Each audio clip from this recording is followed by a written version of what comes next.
আজকে আমাদের স্যার একটি জব দিয়েছে যে 4 পয়েন্ট স্টার্টার দিয়ে কীভাবে ডিসি সান মোটর রান করে। তার আগে আমরা কিছু জিনিস জেনে নেবো যে ডিসি সান মোটরে কী কী করে চারটে টার্মিনাল আছে, চারটে টার্মিনালের নাম এবং 4 পয়েন্ট স্টার্টারে 4টে পয়েন্ট আছে, এই 4টে পয়েন্টগুলো কীভাবে জয়েন্ট হয় এবং কীভাবে কাজ করে।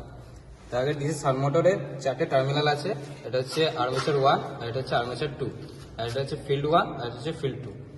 তো প্যানেল বোর্ড থেকে এখান থেকে একটা পজিটিভ লাইন এসে ডাইরেক্ট এবং 4 পয়েন্ট স্টার্টারে L1 এ এখানে কানেক্ট হচ্ছে, এখান থেকে আর্মেচার হয়ে ডিসি সান মোটরে এখানটায় জয়েন হচ্ছে। তারপর 4 পয়েন্ট স্টার্টারে এখান থেকে আবার পজিটিভ নেগেটিভ লাইন এসে এখানে জয়েন হয়ে এখানটা শর্ট হয়ে যাচ্ছে। আর এটা হচ্ছে ফিল্ড, এখানে ফিল্ডটা এসে এখানে ফিল্ড 1 এ জয়েন হচ্ছে।